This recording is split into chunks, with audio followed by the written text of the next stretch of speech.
예, 오늘 말씀의 제목은요, 하늘에 계신 우리 아버지여라는 제목입니다. 예, 하늘에 계신 우리 아버지여. 미국 미주리주에서 출생한 기도의 성자라고 불리는 E.M. 바운스 목사님이 있습니다. E.M. 바운스. 그분께서, 기도에 대한 책을 굉장히 많이 쓰셨어요. 근데 주기도문에 대해서 그분이 이렇게 말합니다. 주기도문은 어린 양들을 위한 거룩한 기도의 축약이다라고 말을 합니다. 여기서 어린 양은 곧 하나님의 자녀들을 의미하는데요. 주님께서 가르쳐 주신 이 기도가 굉장히 짧죠. 단지 몇 줄로 기록된 정말 짧은 기도문입니다. 이거는 1분 걸릴까요? 한번 외우는데. 근데 이 안에는요, 우리를 향한 거룩하신 하나님의 뜻이 이 안에 농축되어 나타나 있다라는 것입니다. 그러니까 하나님의 뜻이 이 안에 들어가 있어요. 내포되어 있어요. 여러분이 주기도문을 어떤 마음으로 대하는지 모르지만, 주기도문을 기도할 때 우리가 가벼운 마음으로 할 수 있는 그런 기도문이 아니라는 것을 우리가 알고 하셔야 됩니다. 우리는 지난 시간부터 주님께서 가르쳐 주신 기도, 주기도문에 대한 내용을 우리가 함께 살펴보고 있는데요. 오늘 말씀의 제목이 하늘에 계신 우리 아버지입니다. 하늘에 계신 우리의 아버지요. 처음 시작할 때 하늘에 계신 우리 아버지요. 주님은 우리 그리스도인들에게 기도할 때 이제 너희는 이렇게 기도하라고 하시면서 하늘에 계신 우리 아버지라고 이렇게 시작을 하시는데, 우리 아버지여라고 부르라고 말씀을 하셔요. 제자들에게. 그리고 장차 예수님을 믿을 그리스도인들에게 우리 아버지여라고 이렇게 부르라고 말씀을 하십니다.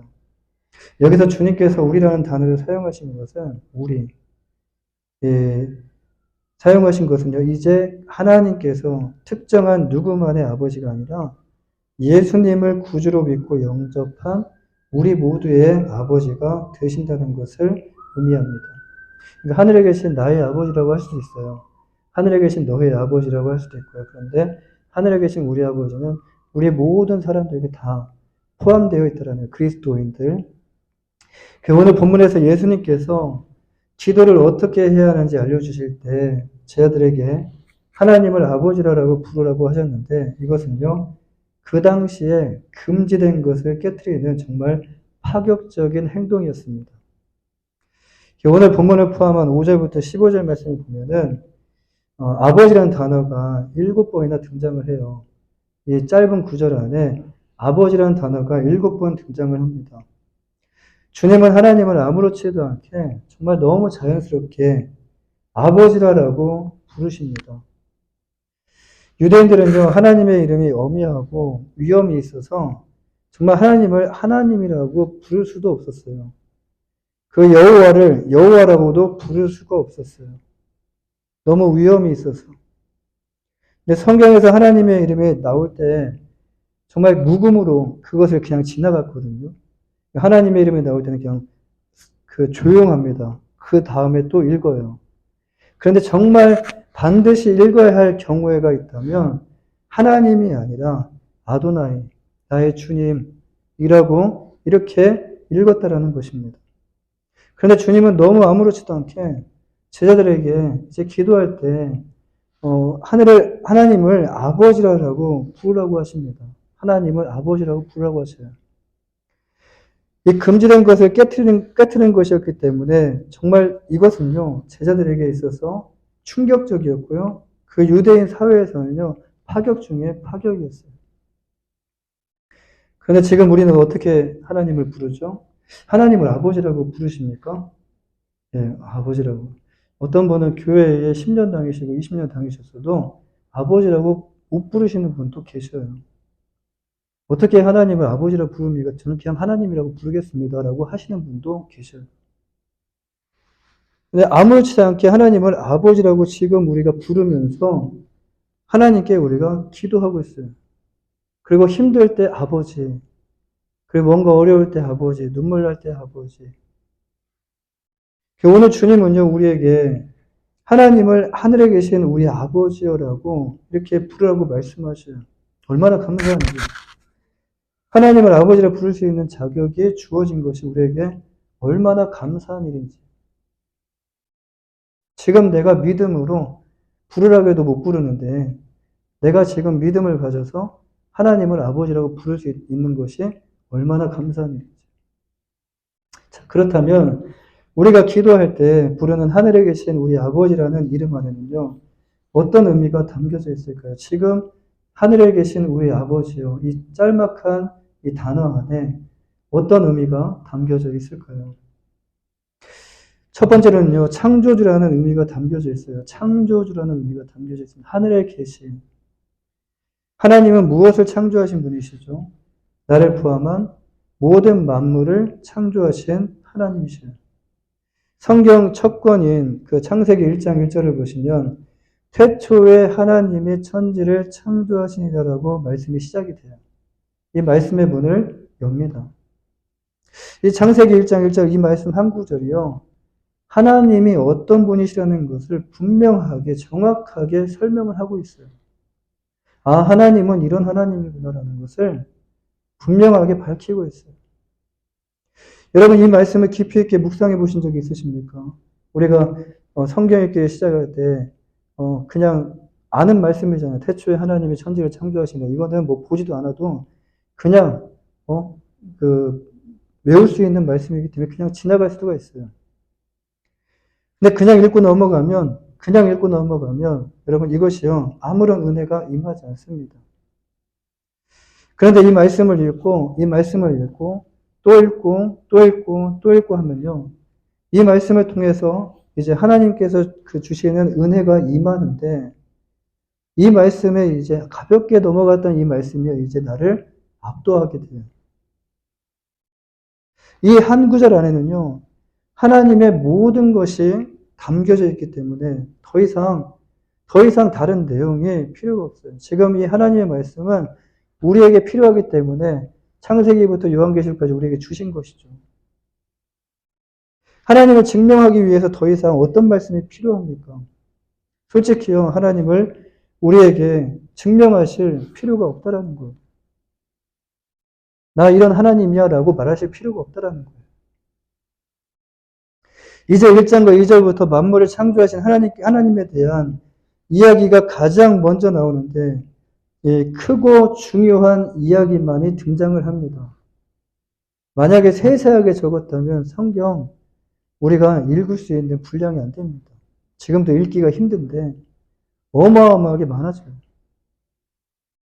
이렇게 만물을 창조하신 하나님에 대한 이야기가 성경의 가장 첫 부분에 나오는 이유가 무엇일까요?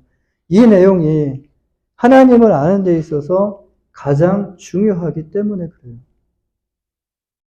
그 어떤 것보다 우리가 하나님에 대해 첫 번째로 알아야 하는 것이 지금 이 창세기에 나오는 창조에 관한 내용입니다. 하나님은 이 땅의 모든 만물을 창조하신 창조주이시다는 것과 또한 이 말씀 안에서 우리가 무엇을 발견하게 되냐면 우리는 하나님께서 창조하신 피조물이라는 사실을 발견하게 돼요. 하나님은 창조주시고 우리는 피조물이다. 이 창조주에 대한 이야기가 구약 창세기만 나오는 것이 아닙니다. 이제 구약이 끝나고 이제 신약으로 넘어가서 요한복음에 보시면 이렇게 기록되어 있어요. 요한복음 1장 1절에서 3절 말씀에 태초에 말씀이 계시니라. 이 말씀이 하나님과 함께 계셨으니 이 말씀은 곧 하나님이시니라. 그가 태초에 하나님과 함께 계셨고 만물이 그로 말미암아 지은 바 되었으니 지은 것이 하나도 그가 없이 된 것이 없느니라. 하나님에 대해서 뭐라고 증언하고 있습니까? 만물이 그로 말미암아 그리고 하나님으로 말미암아 모든 만물이 지어졌다는 것을 증언하고 있어요. 무엇을 말하기 위해 지금 이렇게 창조에 대하여 길게 말씀하신 것일까요? 하나님께서 우리를 창조했다는 것을 말씀하시기 위함인데요. 우리를 잘 아시는 분이 있다면 누가 우리를 최고로 잘 아실까요? 부모님이 잘 아실 거라고 생각을 합니다. 그런데 결국 결혼을 하고 나니까 부모님보다 내 배우자가 더 나를 잘 알고 있다는 것을 또 발견하게 되더라고요. 우리의 부모님이라고 생각할 수 있어요. 그리고 우리의 배우자라고 생각할 수 있어요. 근데 우리의 부모님이 우리를 낳으셨고 우리 배우자가 지금 나와 30년, 40년 동안, 50년 동안 이렇게 함께 했기 때문에 우리를 잘 알 거라고 생각을 하지만 잘 압니다. 그런데 우리의 전부를요, 몰라요. 그런데 하나님은 우리를 창조하셨기 때문에 우리의 모든 것을 아신다라는 말씀이에요. 하나님은 인생의 모든 필요를 아시고요. 우리 안에 숨겨진 비밀, 우리가 말하지 않았던 그 속내, 그 모든 상처, 그리고 나의 필요를 통찰하시는 분이 바로 하나님 아버지십니다. 하나님께서 우리를 어떻게 이렇게 잘 알고 계십니까? 이사야서 64장 8절 말씀을 보면요. 그러나 여호와여 이제 주는 우리의 아버지시니다. 우리는 진흙이요. 주는 토기장이시니 우리는 다 주의 손으로 지으신 것이니이다. 무슨 말씀이죠? 하나님이 우리를 창조하셨다라는 말씀이에요. 손으로 하나님께서 우리를 빚으셨다라는 거예요. 우리를 지으신 분이 우리를 모르실까요? 우리를 지으신 분이? 하나님은 우리가 말하지 않는다고 해서 절대로 모르는 분이 아닙니다. 하나님은 우리가 말하지 못하는 속내, 속 깊은 것까지도 다 알고 계셔요. 사랑하는 여러분, 하나님 아버지는요, 이렇게 우리를 창조하신 분이셔요. 그러니까 우리가 하나님께 기도할 분이라는 말씀이에요. 하나님은 우리의 모든 기도를 들어주시고요. 못 들어주시면은 우리가 기도할 필요가 없죠. 그럼 하나님은 우리의 모든 기도를 다 들으시고 응답하실 수 있는 그 능력이 있다라는 것을 창조주 하나님으로서 우리에게 보여주셔요. 우리는 지금 누구에게 기도하고 있습니까? 여러분, 세상의 신들 중에 하나에게 기도하는 것이 아닙니다. 모든 만물을 창조하신, 나를 창조하신 전능하신 하나님 아버지께 기도하고 있다는 것을 기억하시길 바랍니다. 이 사실을 기억하고요. 이제부터 정말 강한 확신을 가지시고 강한 믿음을 천국에 가가지고요. 후회하는 것 중에 세 가지가 있는데 후회하는 것 중에 세 가지 중에 한 가지가 뭐냐면 아이고 이럴 줄 알았으면 내가 이 땅에서 기도를 할 걸. 하나님께 구할 걸. 하늘에 갔더니 뭐가 있냐면요. 내가 구하지 않았던 것이 다 쌓여져 있다라는 거예요. 그게 후회가 된다고 합니다. 그 세 가지 중에 한 가지가 그거래요. 강한 확신을 가지고 힘있게 기도하시는 여러분 믿음으로 기도하시는 여러분 되시기를 주님을 간절히 축원합니다. 두 번째로 지금 이 하늘에 계신 우리 아버지 이 안에는요. 첫 번째 창조주 정말 광대하죠. 너무 멀죠. 근데 두 번째는 하나님의 자녀라는 의미가 담겨져 있어요. 이거는 우리와 정말 직접적인 관계거든요. 직접적으로 우리가 피부에 와닿는. 누가 아버지라고 부를 수 있습니까? 누가 아버지라고 부를 수 있어요? 제가 홍순도 있으니까 아버지라고 어떻게 부를 수 있어요? 부르라고 해도 못 부릅니다. 예. 근데 아무나 아버지라고 부를 수가 없어요. 부르라고 해도 부르지도 못해요. 아버지라고 부를 수 있는 자는 누구죠? 부를 수 있는 자가 누군가라고 생각을 해봤더니 그 안에서 나온 자만이 아무런 생각 없이 그 안에서 나온 자만이 그를 아버지라고 부를 수 있다라는 거예요. 그런데 우리는 지금 하나님을 아버지라고 부르면서 기도를 합니다. 그렇다면 이렇게 우리가 하나님을 아버지라고 부를 수 있는 이유가 무엇이죠? 너무 자연스럽게 하나님을 우리 아버지라고 불러요. 사람들이 이상하게 쳐다봐요. 쟤는 아버지가 두 명이야? 라고 이렇게 이상하게 쳐다볼 정도로 너무 자연스럽게 하나님을 아버지라고 불러요. 근데 우리가 하나님을 아버지라고 부를 수 있는 이유가 과연 무엇일까요? 우리가 하나님 안에서 다시 태어났기 때문에 그래요. 다시 태어났기 때문에. 요한복음 3장에 보시면은 밤중에 니고데모가 예수님을 찾아와요.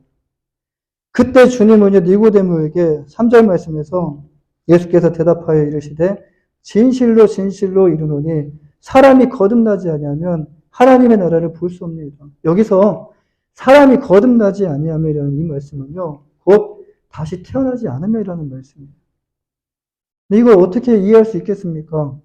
니고데모가 본 적도 없는데 우리가 성령으로 다시 나지 않으면 하나님 나라도 볼 수 없을 뿐 아니라 들어갈 수도 없다라고 주님은 니고데모에게 말씀을 하셔요. 그렇다면 다시 태어나야 하는데 어디서 다시 태어나야 합니까? 우리가 엄마 뱃속에서 태어나는 것을 알기 때문에 어딘가에서 다시 태어나야 한다는 생각을 하게 돼요. 그러면 엄마 뱃속을 다시 들어가야 됩니까? 라는 이 대답이 우리의 대답과도 똑같다라는 거예요.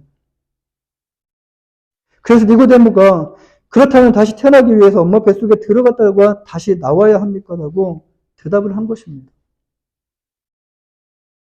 지식이 없어서 그렇게 대답한 것이 아니에요.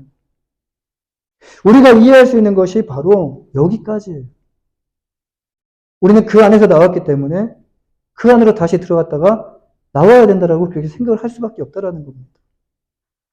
그 이상을 생각할 수가 없어요. 왜냐하면요. 그 이상은 우리가 들은 적도 없고요. 그리고 본 적도 없고 배운 적도 없기 때문에 그래요. 그런데 이 말은 곧 하나님 안에서 다시 태어나지 않으면 이라는 말씀이에요. 하나님 안에서 다시 태어나지 않으면 이라는 말씀입니다. 그렇다면 어떻게 하는 것이 다시 태어나는 것일까요? 주님을 나의 구주로 믿고 영접하면 다시 태어나요. 요한복음 1장 12절에서 영접하는 자 곧 그 이름을 믿는 자들에게는 하나님의 자녀가 되는 권세를 주셨으니 주님을 영접하고 믿는 자는 이제 하나님의 자녀가 되는 이 권세를 받게 되는데 그때부터 비로소 그가 하나님의 자녀가 된다라는 거예요. 뭔가를 줘가지고 하나님의 자녀가 나 하나님의 자녀가 됐어. 그게 아닙니다. 그거 있다고 해서 내가 믿어집니까? 근데 주진 않았지만 내 안에 확신한 하나님께서 믿음을 주셔서 하나님의 자녀라는 그 인을 우리에게 믿음을 주셔서 우리가 믿을 수 있고요. 그리고 고백할 수 있게 되었다라는 것이에요. 그런데 이들은 어디서부터 난 자들이라고 말씀합니까? 자, 요한복음 1장 13절에서 이는 혈통으로나 육정으로나 사람의 뜻으로 나지 아니하고요. 오직 하나님께로부터 난 자들이다. 지금 우리 모두는 혈통이나 육정으로나 그리고 사람의 뜻을 통해서 난 자들이 아니라 하나님께로부터 다시 태어난 자들이라는 말씀입니다. 그래서 우리가 하나님을 이제 어떻게 부를 수 있어요? 하나님 안에서 우리 모두가 다시 태어났기 때문에 이제 우리가 하나님을 로마서 8장 15절 말씀처럼 너희는 다시 무서워하는 종의 영을 받지 아니하고 양자의 영을 받았으므로 우리가 아빠, 아버지라고 부르짖느니라. 하나님을 아버지라고 부를 수 있는 이 양자의 영을 받았기 때문에 그 믿음을 우리에게 하나님께서 주셨기 때문에 우리는 하나님을 아빠, 아버지라고 부를 수 있게 되었어요. 우리가 하나님의 자녀라는 것을 누가 보증합니까? 누가 보증한다라고 성경은 또 말씀하시죠? 누가 보증하고 증언하시죠? 하나님께서 자녀라고 인치신 자를 어떤 사람이 보증할 수 있겠습니까? 누가 보증할 수 있겠어요? 근데 이것은 사람이 보증하고 증언할 수 있는 것이 아닙니다. 로마서 8장 16절 말씀에서 성령이 친히 우리의 영과 더불어 우리가 하나님의 자녀인 것을 증언하시나니라고 말씀하셔요. 하나님의 성령이 우리의 영과 더불어 우리를 하나님의 자녀라고 증언하고 계셔요. 보증하고 계십니다. 사랑하는 여러분, 하나님은요, 우리 모두가 하나님의 자녀가 되기를 원하셔요. 한 사람도 지옥에 가는 것을 원하시지 않고요. 다 구원받고 하나님과 함께 영원히 정말 하나님 나라에서 영원히 살기를 원하시기 때문에 하나님은요, 자신의 독생자 예수 그리스도를 이 땅에 보내셔서 우리의 죄를 대신하셔서 속죄하시기 위하여 십자가에 달려 죽게 하셨다는 거예요. 사랑하는 여러분, 이것이 솔직히 말이 된다고 생각하십니까? 남을 위해서 어느 누가 내 자녀를 죽음 가운데 줄 수 있겠냐라는 거예요. 우리가 무엇이건데, 하나님께서 우리에게 얻을 게 도대체 무엇이 있길래? 하나님이 무엇이 부족하길래? 자신이 사랑하는 독생자를 십자가에 못 박아 죽게 하셔야만 했던 것일까? 이 자신의 독생자를 죽음에 내줄 만큼 하나님은요, 우리를 그렇게 사랑하신다는 거예요. 주님을 믿고 영접하여 하나님을 아버지라고 부를 수 있는, 내가 아버지라고 부를 수 있는 게 내가 다시 태어났기 때문에, 하나님 안에서 다시 태어났기 때문에. 주님을 믿고 영접하여서 하나님을 아버지라고 부를 수 있는 하나님의 자녀가 된 것이 얼마나 감사한지 모릅니다. 아직 주님을 믿지 않은 분이 계신다면 이제 주님을 그냥 거부하지 마시고 주님을 영접하시고 하나님을 아버지라 부르며 기도하여 하나님과 친밀한 이 교제의 축복을 누리시기를 주님의 이름으로 간절히 축원합니다. 마지막 세 번째로, 첫 번째는 창조주고요. 두 번째로서는 하나님의 자녀. 그리고 마지막 세 번째는요, 하나님의 용서의 의미가 이 안에 담겨져 있어요. 창세기는 만물의 시작뿐만 아니라 그 모든 것의 시작을 가리키는데요. 다양합니다. 뭐 결혼도 시작이 있고요. 출산도 시작이 있고 죄도 시작이 돼요. 창세기에는 여러 가지 많은 것의 시작을 담고 있어요. 이 안에는요, 죄의 시작 또한 포함되어 있습니다.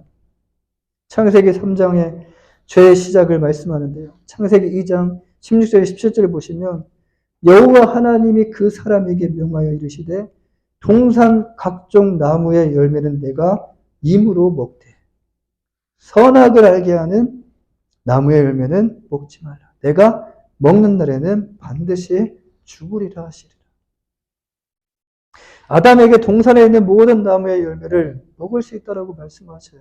그런데 동산 중앙에 있는 그 나무는 선악과는 먹지 말라라고 명령을 하십니다. 허용을 하시지만 한 가지는 먹지 말라라고 명령을 하셔요.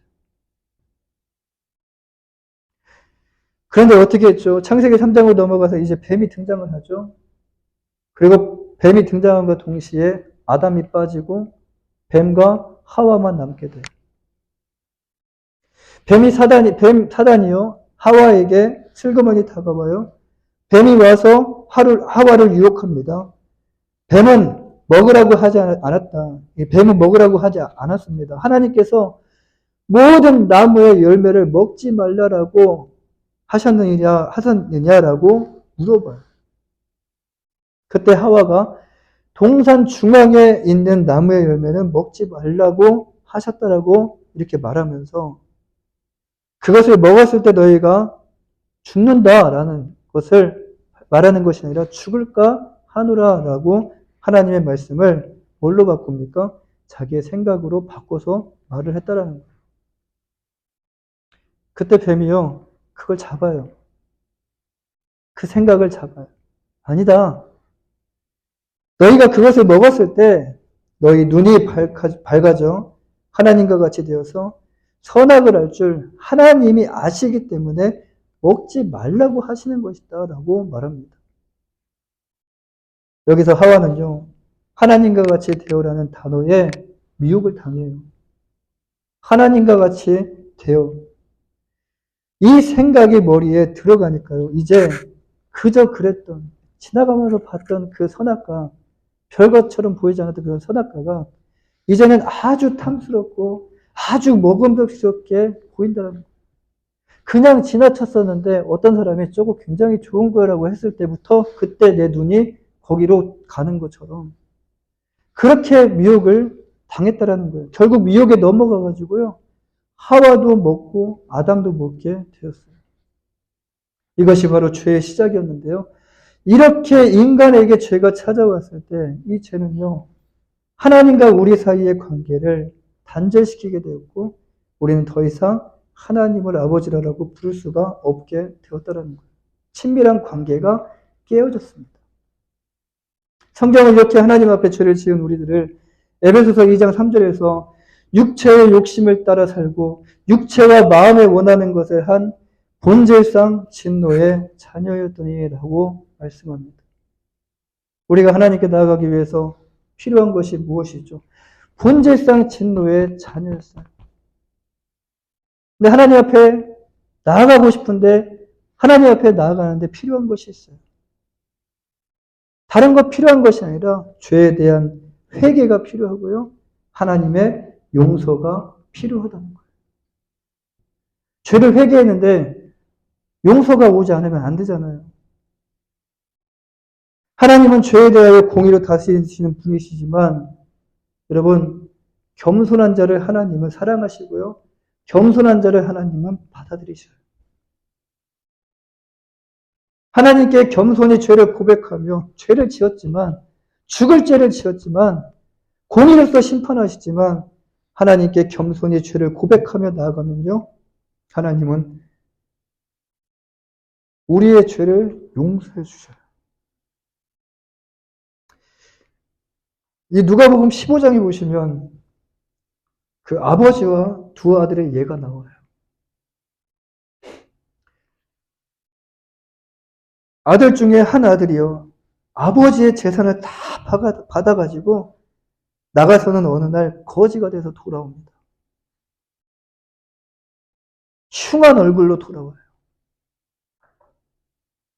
내 자식이었다면 내가 어떻게 했을까? 그런 생각도 해봤어요. 내 자식이었더라도 내가 그렇게 중한 죄를 지었지만 나에게 돌아오는 그 즉시 나도 안아줬을 거예요.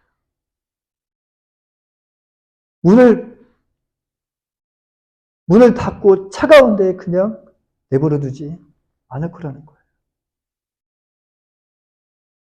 흉년이 들어가지고 짐승이 먹는 음식도 구할 수 없는 그런 지경에 이르렀어요.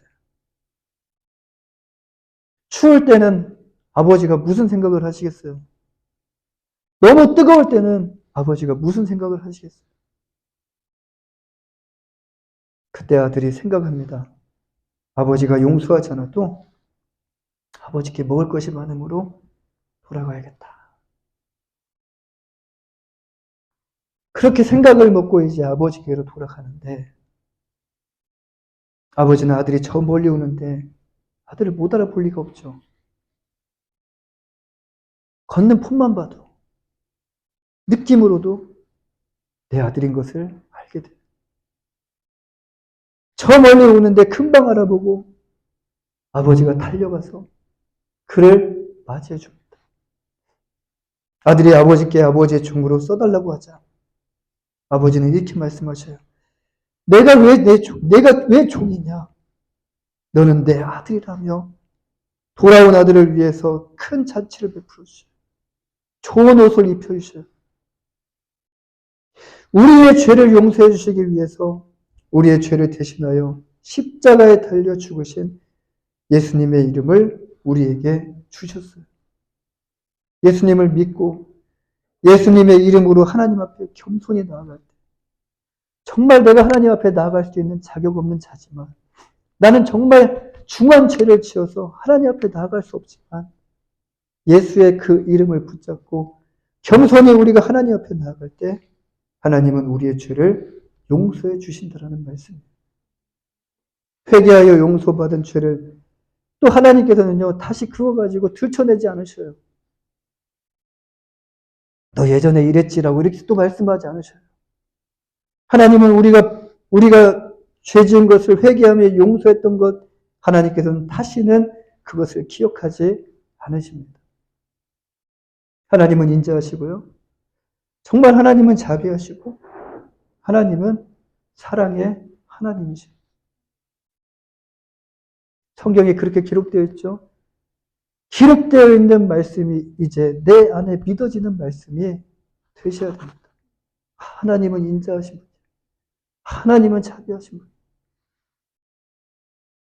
사랑하는 여러분, 하나님께서 이렇게 우리에게 하나님을 아버지로 부를 수 있는 자격을 주셨다는 것은요.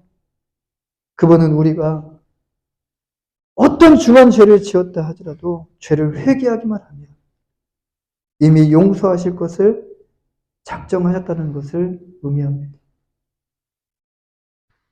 우리의 영원한 아버지가 되어주기로 작정하신 하나님.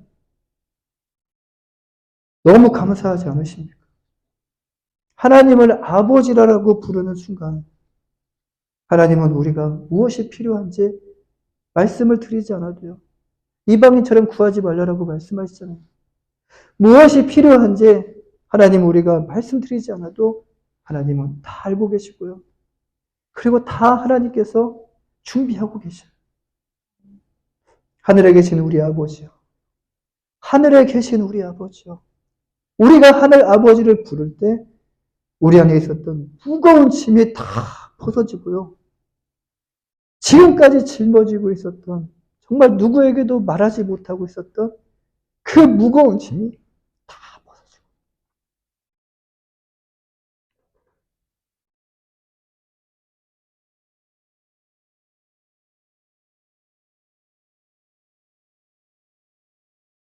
마음이 평안해지는 것을 느끼게 됩니다.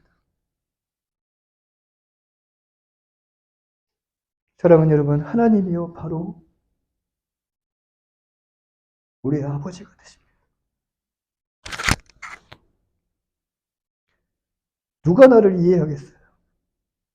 아무도 우리에게 관심이 없어요. 자기 바빠요. 살기 너무 바빠요. 힘들어요. 누가 나를 염려를 하고 누가 나를 걱정을 하고 누가 나에게 관심을 주겠는가?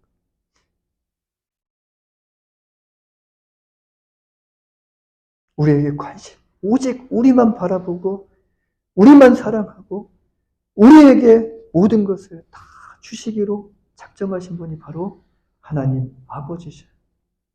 사랑하는 여러분, 하나님을 아버지라고 부르는 이 축복을 여러분 모두가 누리시기를 주님의 이름으로 간절히 축원합니다. 기도하겠습니다.